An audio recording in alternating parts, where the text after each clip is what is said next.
Hello guys, সবাইকে জানাই আমার চ্যানেলে স্বাগত।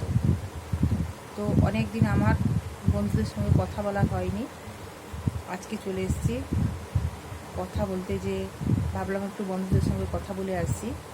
আর কি বলো তো, আমি একটু শপিংয়ে গিয়েছিলাম।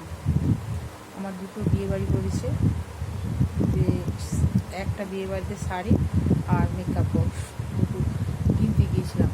আর নিজেরও কিছু কিছু জিনিস ফুরিয়ে গিয়েছিলো, ওগুলোও কিনলাম। তো আমি দেখাচ্ছি যে আমি কী কী কিনে আনলাম। আর এই ভীষণ গরমে আমি 4:30টার পরে বেরিয়েছি, কি মানে বলে যাবে না, এত ভীষণ গরম। মানে এই বছর কি বেশি নাকি জানিনি, মানে এত অস্বস্তি লাগছে। তারই মধ্যে বাজার করতে তো যেতে হবে, তাই আমি একটু গিয়েছিলাম। দেখাচ্ছি আমি প্যাকিং করে একেবারে নিয়েছি মেকআপ বক্স।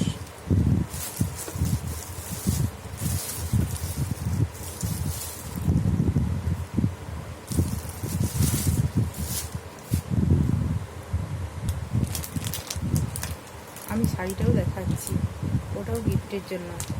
কি ভীষণ সুন্দর কালার না, দারুণ। হলুদ কালার আমার ভীষণ প্রিয়, তার সঙ্গে লাল, কম্বিনেশনটা এত দুর্দান্ত লাগছে, দারুণ। তো ভাবলাম আমি বন্ধুদেরকে দেখাবো। আর আমি এই নেল পলিশটা নিয়েছি, আর ছোট্ট একটা আমার পাউডার আছে, তবুও একটা পন্স, এটা দারুণ, সেন্টটা খুব ভালো লাগে দেখে এটা আমি নিলাম, দারুণ। বাট অন্য কিছু আমি আর নিলাম না, কারণ আমার সব কিছুই আছে। তবু একটা ছোট্ট বোরোলিন নিলাম, আলট্রা স্মুথ, এটা আমার খুব ফেভারিট।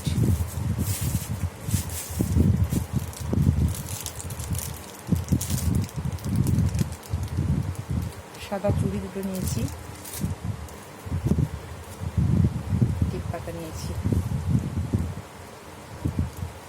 আর কিছুই না, কারণ আমি বিভিন্ন রকম টিপ বাড়িতেই আছে, তাই আমি বিশেষ কিছু নিলাম না, এগুলোই নিলাম, এগুলো দরকার ছিল। আর গরমে তো সেরকম কিছু করাই যায় না।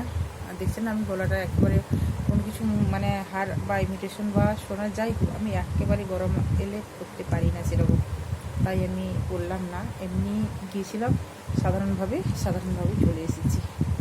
এই গরমে কিছুই করা যায় না, যা ভীষণ গরম। তো ফ্রেন্ডস, আমি এগুলো কিনে নিয়ে এইমাত্র বাড়িতে ফিরলাম, মানে এত বেশি অস্বস্তি লাগছে সে বলাই যাবে না। তো ভাবলাম বন্ধুদের সঙ্গে একটু কথা বলে আসি, তাই কথা বলতে চলে এলাম। তো আর সেরকম কিছু আমার বিশেষ বলার নেই। আর ভীষণ গরম লাগছে, আমি ফ্রেশ হব, তাহলে আমি আসছি। সবাই ভালো থাকবো এই গরমে। টাটা।